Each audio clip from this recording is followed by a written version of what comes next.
Hi everyone, গেছো দিদির আর একটা নতুন ব্লগে তোমাদের সবাইকে স্বাগত জানাই।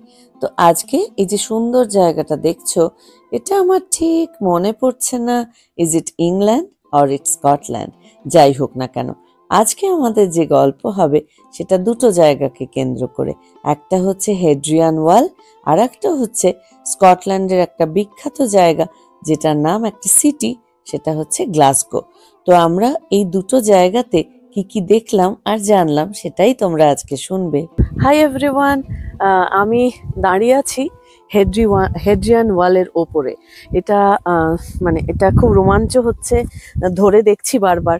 এটা 122 খ্রিস্টাব্দে 122 এডিতে তৈরি করা শুরু হয় এবং রোমান এম্পায়ার হেড্রিয়ান তৈরি করেছিলেন বলে, বা তার আমলে শুরু হয়েছিল বলে এটাকে হেড্রিয়ান ওয়াল বলে।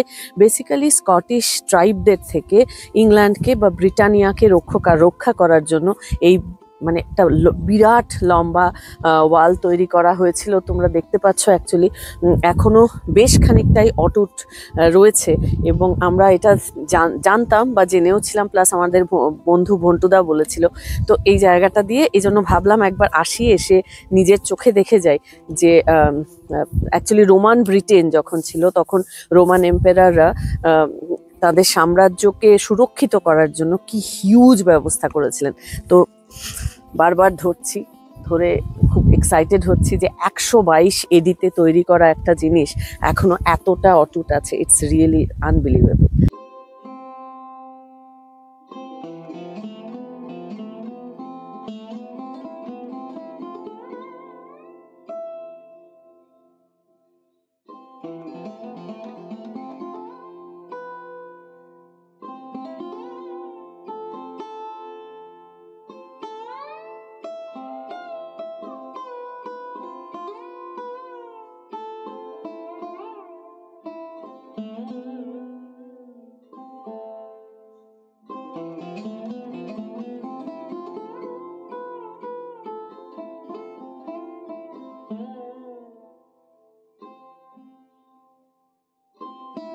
এখন যেখানে দাঁড়িয়ে আছি এটা অ্যাকচুয়ালি একটা ফোর্টের রুইন। হ্যাঁ, তো এই ফোর্টটার নাম হচ্ছে বার্ডস ওয়ার্ল্ড ফোর্ট। তো এটা আমি দেখছিলাম যে রোমান এম্পায়ার যারাই এসছিলেন তাদের এটা একটা জেনারেল টেন্ডেন্সি ছিল যে কিছুটা এরিয়া পর বা কিছুটা যাওয়ার পরই একটা ওনারা ফোর্ট করতেন, স্বাভাবিকভাবেই মিলিটারি গ্যারিসনের জন্য এবং জায়গাটাকে সুরক্ষিত করার জন্য। আর এই যে একটু আগে আমি হেড্রিয়ান ওয়ালের কথা বলছিলাম, it is so fascinating. 117 kilometre জুড়ে ওই হেড্রিয়ান ওয়ালটা আছে এবং তখনকার সময়ে তৈরি করা কিন্তু মোটেই সহজ কার্য ছিল না।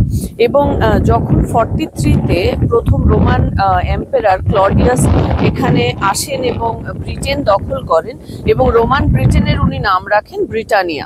তো তার অনেক পরে 117 এডিতে যখন হেড্রিয়ান এম্পায়ার হন তখন উনি একটা খুব সুন্দর ভেতরে লেখা ছিল যে কঙ্কার করা বা কোনো সাম্রাজ্য বানানো is not easy, it is very ঝামেলাদায়ক, প্রবলেমেটিক, বিকজ যেই তুমি এম্পায়ার বানাবে সেই মাত্র এম্পায়ারটাকে সুরক্ষিত করার প্রয়োজন হয়ে যায় এবং এম্পায়ারটা সুরক্ষিত করা না করলে তাহলে তো এম্পায়ার বানানোরই কোনো মানে হয় না।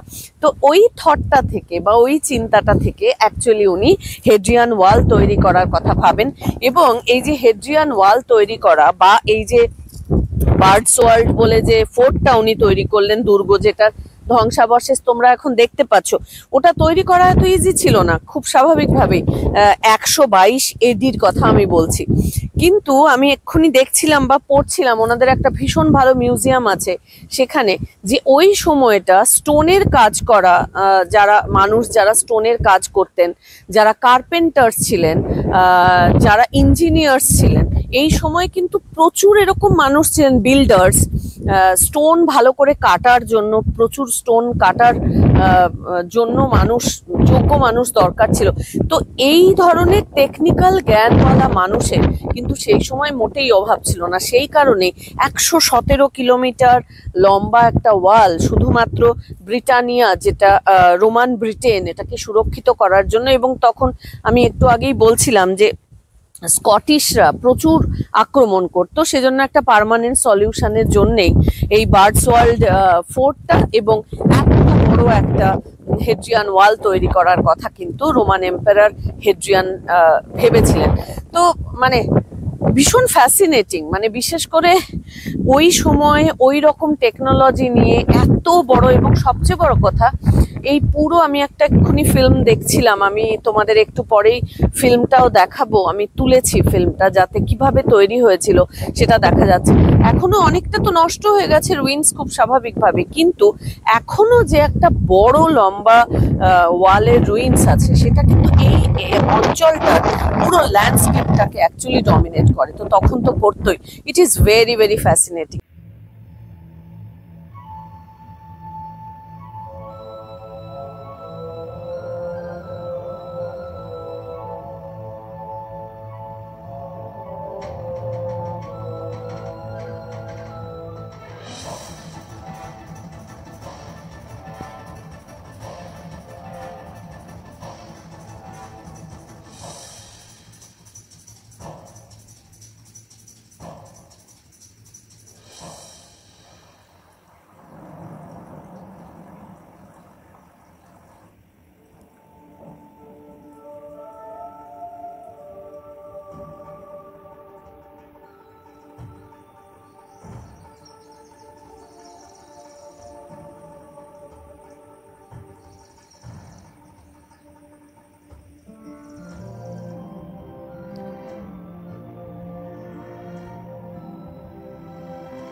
হেড্রিয়ান ওয়ালের ওপরে এই দারুণ সুন্দর ডকুমেন্টারিটা দেখতে কিন্তু দারুণ লাগছিল।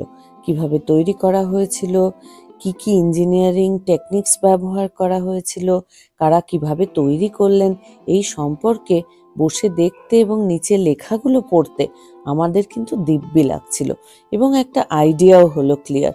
প্লাস ডকুমেন্টারিটা শেষ হলো যে হেড্রিয়ান ওয়ালের পাশে এখন যে রাস্তাঘাটে যানবাহন চলে, এই পুরো এখনকার সময় পর্যন্ত রিলেট করার চেষ্টা করা হয়েছিল। So it was really really good. তো যাই হোক, এত সুন্দর জায়গাগুলোতে হিস্ট্রি দেখার সঙ্গে সঙ্গে এই যে দেখছো তোমরা অপূর্ব জায়গার ওপর দিয়েও কিন্তু আমরা যাচ্ছিলাম। এখন যে চার্চটা দেখছো এটা হেড্রিয়ান ওয়ালের একদম কাছে, আমি নাম ভুলে গেছি, এক্ষুনি মনে করতে পারছি না।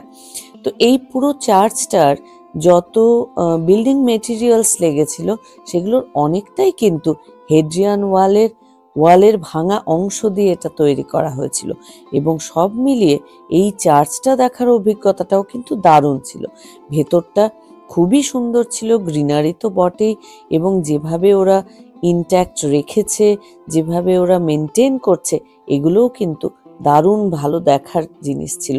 আর আমি তো বারবারই একই কথা বলি, ইতিহাস পড়েছি, তাই ইতিহাস যেখানে কথা বলে এবং ইতিহাসটা যেখানে একদম চোখের সামনে ফুটে ওঠে, সেসব জায়গা দেখতে আমি একটুও বোর হই না, দারুণ লাগে।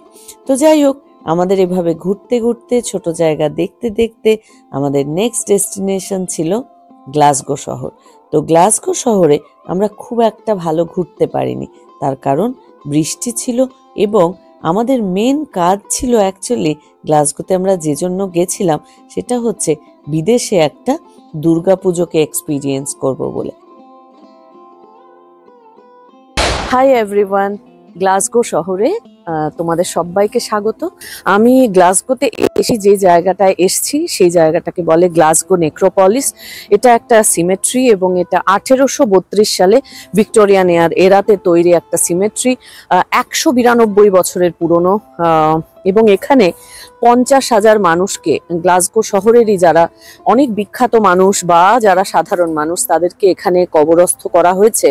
এবং এখনো পর্যন্ত কিন্তু অনেক নষ্ট হয়ে যাওয়ার পরেও এখানে প্রায় 3,500 মেমোরিয়াল এখানে আছে। এবং প্রত্যেকটা মেমোরিয়াল আমি এদিকে দেখতে পাচ্ছি, অনেকগুলোতেই এই স্টোনগুলোতে নাম লেখা আছে, যেটা কাদের স্মৃতিসৌধ এবং কোন সালে তারা মারা গেছেন। প্রত্যেকটা স্মৃতিসৌধর ডিজাইন আমার মনে হয় তোমরা দেখতে পাচ্ছ, এদিকেও আছে। এবং এটা যেহেতু একটা পাহাড়ের স্লোপে, সুতরাং ভীষণ প্রত্যেকটার ভিজিবিলিটি খুব ক্লিয়ার, যেটা প্লেন ল্যান্ডে সিমেট্রি থাকলে যেটা হয় না। এটা একদম উপরের থেকে ধাপে ধাপে নিচে নেমে এসছে এবং প্রত্যেকটা মেমোরিয়ালের ডিজাইন এক এক রকমের। তো আমি নিশ্চিত যে এই প্রত্যেকটা ডিজাইনের সঙ্গে প্রত্যেক মানুষের যারা এখানে শুয়ে আছেন, তাদের যারা ফ্যামিলি, তাদের কোনো না কোনো স্মৃতি, কোনো না কোনো মেমোরি এটার সঙ্গে নিশ্চয়ই যুক্ত। এবং এই ডিজাইনগুলো তাদের, যারা এখানে আছেন, তাদের কোনো না কোনো একটা প্যাশন বা তাদের কোথাও না কোথাও মনে করায় তাদের ফ্যামিলির লোকেদের কাছে। তো আমার ইচ্ছে ছিল এই নেক্রোপলিসে আসার, তাই গ্লাসগোতে এসেই প্রথমেই আমি নেক্রোপলিসে এলাম। এবং যেহেতু এত পুরনো একটা জায়গায় এলাম, তাই ভাবলাম তোমাদেরকেও একটু নেক্রোপলিসটা দেখাই, বা এই সিমেট্রিটা বহু পুরনো, 192 বছরের পুরনো একটা সিমেট্রি, তোমাদের সঙ্গেও শেয়ার করি।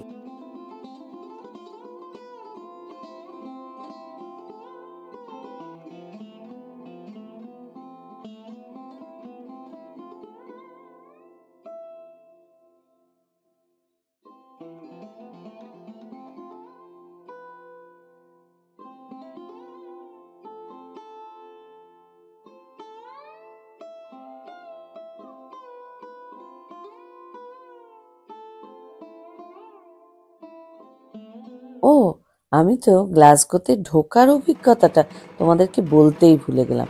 গ্লাসগো শহরে ঢোকাটা মোটেই সহজ কাজ ছিল না। যারা গ্লাসগো গেছো তারা নিশ্চয়ই জানো যে Glasgow is famous for flyovers also. শহরে ঢোকার জন্য হাজার গন্ডা ফ্লাইওভার আছে এবং সেগুলোতে ঠিক ঠিক জায়গা দিয়ে ঢুকে নেভিগেট করে ঠিক ঠিক জায়গায় পৌঁছানো একটুও সহজ কাজ ছিল না, অন্তত আমাদের কাছে তো ছিলই না। আর অনেক কাঠখড় পুড়িয়ে, অনেক ভুলভাল রাস্তায় গিয়ে ফাইনালি আমরা আমাদের হোটেলে পৌঁছেছিলাম। তো হোটেলে গিয়ে আমার একটা বিরাট গুরুত্বপূর্ণ কাজ ছিল। সেটা কি বলো? বাঙালি পুজোতে যদি যায় তাহলে না সেজে গুজে গেলে আবার চলে নাকি? তো আমি তো খুব এক্সাইটেড ছিলাম, শাড়ি টাড়ি পরে রেডি টেডি হয়ে যেতে হবে। তো যাই হোক, যখন গিয়ে পৌঁছলাম, পুজোর অভিজ্ঞতা কিন্তু খারাপ ছিল না। বাঙালি এখানকার কলকাতা শহরের থেকে ডেফিনেটলি আলাদা, কিন্তু প্রবাসে গিয়ে বা বিদেশে গিয়ে এইটুকুই অভিজ্ঞতা যে আমাদের হয়েছিল, সেটাও কিন্তু মোটেই কম ছিল না। বসে আছি গ্লাসগো একটা চার্চের মধ্যে। তো এটা আমার কাছে খুব ইন্টারেস্টিং লাগছে যে চার্চে দুর্গাপুজো হচ্ছে। তো বিদেশে এটা বোধহয় খুবই কমন, তো আমার এরকম সৌভাগ্য হয়নি। তো ভালো লাগছে, ফাইনালি লাইন দিয়ে খাবার খেলাম, খাবো এবার। তো এখানে খিচুড়ি আছে, লুচি আছে, আলুর দম, এটা একটা লাবড়া, এটা মনে হচ্ছে আনারসের চাটনি, এবং একটা মিষ্টি। তো সব মিলিয়ে ভালো লাগছে এটা যে বিদেশে বসে একটা এরকম দুর্গাপুজোর ভোগ খাচ্ছি। It's a really good thing for us. তো সেজন্যই আমরা এই গ্লাসগোর পুজোটা খুঁজে বের করেছি যে একটা অন্তত পুজোতে আসি আর এই। ক্লাইড নদীর ধারে অবস্থিত স্কটল্যান্ডের অত্যন্ত গুরুত্বপূর্ণ শহর কিন্তু একটা Glasgow. Actually Glasgow trade and ship building এর জন্য ভীষণ বিখ্যাত। ফলে স্বাভাবিকভাবেই স্কটল্যান্ডের অর্থনৈতিক উন্নতির পেছনে গ্লাসগোর কিন্তু একটা বিরাট বড় ভূমিকা আছে। এছাড়াও ইকোনমিক ডেভেলপমেন্টে একটা বড় রোল প্লে করা ছাড়াও ভিক্টোরিয়ান আর্ট অ্যান্ড আর্কিটেকচারের জন্যও এটা ভীষণ বিখ্যাত। প্লাস এটাকে ন্যাশনাল কালচারাল হাবও বলা হয়। স্কটিশ অপেরা, স্কটিশ ব্যালে, ন্যাশনাল থিয়েটার অফ স্কটল্যান্ড, বিভিন্ন গুরুত্বপূর্ণ মিউজিয়াম এবং মিউজিকের জন্যেও কিন্তু গ্লাসগো শহর ভীষণ বিখ্যাত। তো আমাদের দুর্ভাগ্য যে ওয়েদারের জন্য এবং ঠিকঠাক সময়ে ওই ট্রাফিকের চক্করে পড়ে ঠিক সময়ে পৌঁছতে না পারার জন্য গ্লাসগো শহর আমাদের কিন্তু খুব একটা ভালো করে দেখা হয়নি। কিন্তু আমি আশা রাখি ভবিষ্যতে আবার যদি আমাকে জীবন এরকম সুযোগ দেয়, তাহলে গ্লাসগো শহরের যেগুলো দর্শনীয় স্থান আছে সেগুলো আমি নিশ্চয়ই ভালো করে দেখার চেষ্টা করব। তো যাই হোক, যতটুকু সময় ছিলাম এই পুরো জায়গাটায় বা এই পুরোটা দিনটায়, এটা কিন্তু মোটেই খারাপ ছিল না। যেমন হেড্রিয়ান ওয়াল যে আমি ফাইনালি চোখে দেখতে পারবো, এটা আমার ভাবনার মধ্যেও ছিল না। তো ফাইনালি দেখে ভীষণ ভালো লেগেছে, খুব স্বাভাবিকভাবে। এত পুরনো একটা জিনিস, তার উপর দিয়ে হেঁটে বেড়াচ্ছি, ধরতে পারছি, এই জিনিসগুলো আমাকে সবসময় কিন্তু ভীষণভাবে আকৃষ্ট করে। প্লাস গ্লাসগোতে আমরা অ্যাকচুয়ালি গেছিলাম একটা গুরুত্বপূর্ণ কারণে, কারণ সুকু চাইছিল আমরা বিদেশে একটা পুজো দেখার অভিজ্ঞতা যাতে আমাদের হয়। তো গ্লাসগো তো একটা বিরাট বড় শহর, তো আশেপাশে আমাদের মনে হলো আশেপাশে যে ছোট জায়গায় যেখানে বাঙালিরা থাকেন, তারাও আমার ধারণা যে গ্লাসগো শহরের এই যে চার্চটাতে পুজো হচ্ছিল সেই চার্চটায় আসেন, তারা সবাই মিলে হই হট্টগোল করেন, অনেক সময় কাটান এবং মোস্ট ইম্পর্টেন্টলি ভোগ খান। তো আমাদেরও কিন্তু এই ভোগ খাওয়ার অভিজ্ঞতাটা দারুণ ছিল। যাই হোক, আমার আজকের গল্প এই পর্যন্তই। আশা করছি তোমাদের আজকের গল্প ভালো লেগেছে এবং আমার আবার খুব দ্রুত তোমাদের সঙ্গে পরের ব্লগে দেখা হবে, আমার রবিবারের গল্পে দেখা হবে। ততক্ষণের জন্য bye bye everyone, take care. সবাই ভীষণ ভালো থেকো, ভালো রেখো সবাইকে।